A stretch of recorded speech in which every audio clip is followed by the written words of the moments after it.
What did I tell you, Malik? The two most important cabinet posts that he's got to, first of all, the Attorney General. That's the most important. He can't have another Mr. Magoo. He can't have another Sessions, okay? The Obamaites that were left over in the Justice Department made a complete fool out of Sessions. He was worthless. They got him to recuse himself, and that was the biggest mistake Trump made in his first term, was appointing Sessions the Attorney General. He was useless. Absolutely. And they've got to get a strong guy. That Mike Davis guy would be awesome. I think he's a little bit too combative.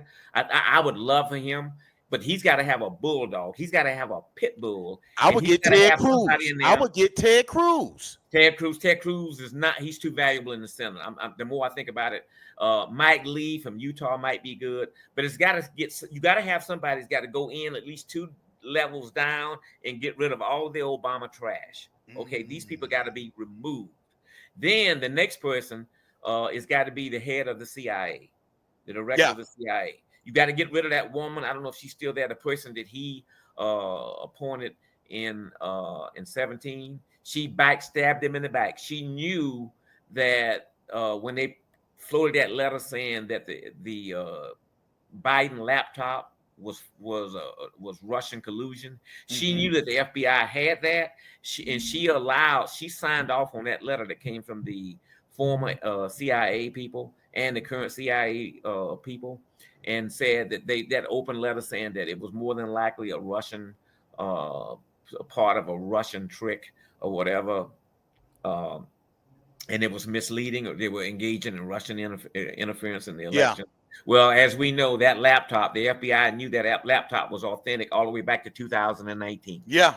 Finally, they came out with it. And she knew it was authentic. She had intelligence that she knew that was. And John Ratcliffe, the head of the intelligence division at the National Security, he told everyone, he made it public. He said, this laptop is legit.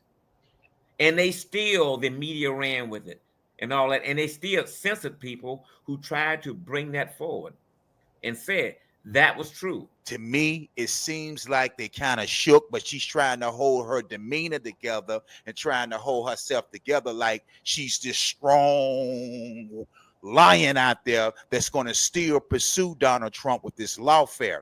But when Donald Trump's lawyer stepped up, Mike Davis, and really stated what he stated, let's jump into the clip of Mike Davis and his response as to what he's responding to Letitia James in regards of her statement. Let's play that clip, Tyreek.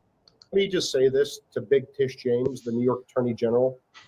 I dare you to try to continue your lawfare against President Trump in his second term, because listen here, sweetheart, we're not messing around this time, and we will put your fat ass in prison for conspiracy against rights. And I promise you that. So think long and hard before you want to violate President Trump's constitutional rights or any other American's constitutional rights. So there's Letitia James.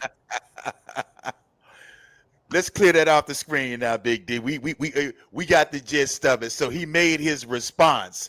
Mike Davis, Trump's attorney. What's your response off of that, Tyreek, in regards of Mike Davis stating what he just stated in response to Letitia James' statement? Shit about to get real. You know what I'm saying? Come again? Shit about to get real out here. You know what I'm saying? Why you say that? Why you say that? The election was just the first part. Okay. You know what I'm saying? This war ain't over yet. You know what I'm saying? This gonna be a battle from the time Trump in office to the end of his term. You know what I'm saying? Because you ever seen that you ever seen those clips of that they got a sport. It's a crazy ass sport. I don't know how, where they came up with it, but that slap the shit out your sport where you I seen that. And you got to take turns slapping the hell out of each other, right?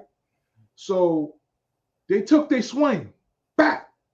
They tried to knock him out, but he didn't fall. So you ever seen like when the person when they get their turn, right? Yeah. Now they gotta brace themselves for, because they know it's their turn to get popped. You know what I'm saying? That's what's about to happen now. You don't went after him. you missed. You You feel tried me? to kill him. You tried to bankrupt him, and you tried to lock him up. Try to do all that, but one thing you gotta understand about American culture and American society: America love outlaws. Billy the Kid, John Derringer, you know what I'm saying? Dillinger, John Gotti, Tupac. You feel me? When the laws go after somebody and they miss like that, it only enhances their stature in America. You know what I'm saying? And when they try to kill him, oh, that was a twice. Well, actually, they just made another attempt from Iran. The Iranians over there just trying to make an attempt at him to try to assassinate him. That ain't even made no sense what they're saying, man. It was like, yo, they said that they wanted to wait till after he loses the election to take him out. That don't even make no sense. You know, he's not a threat if he lost the election. That don't even make no sense what they're telling us. And then guess what came out? Then they stated that the government was the one that ordered the hit. Did you hear that, Dan? When they said the government on this Iranian thing right now or whatever, the guys that got jammed up, they said that the United States government was the ones that ordered that assassination on Donald J. Trump. I haven't heard that.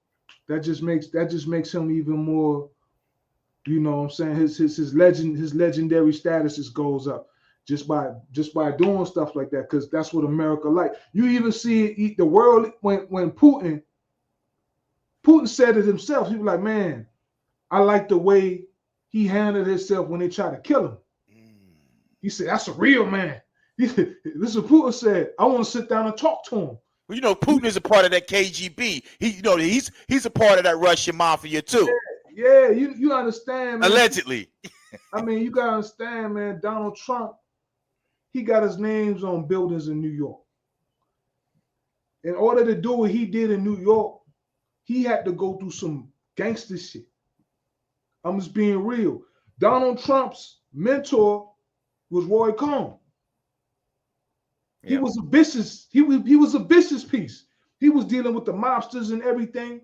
He was a So big think time about it. To build them buildings, you gotta go through these unions. You gotta go through all that. That's some Frank White, King of New York type stuff. You understand what I'm saying? That's a Donald Trump was a gangster president. Let's keep it 100. Yes, and that's why they call him. And that's why they call him Teflon Don. And that's why the other world leaders respect him. They never respected Biden, and they certainly wouldn't have respected Kamala Harris. She's a moron and she's weak, and it's got nothing to do with she's a woman. There's been some strong women out there that could have been president, and you've had some strong, powerful women that were great world leaders in the past. Kamala Harris is just a moron. She's an affirmative action vice president. She went way the Peter extreme left. She went way past the level of ability. Way past it. You would call it the credit guru. Now I'm good with the credit bureau. Now I'm good with the credit bureau. Went from 540 to a 750. New credit lines. I'm gonna push the limit. See signs of Christ all through the city. MalikDavis.com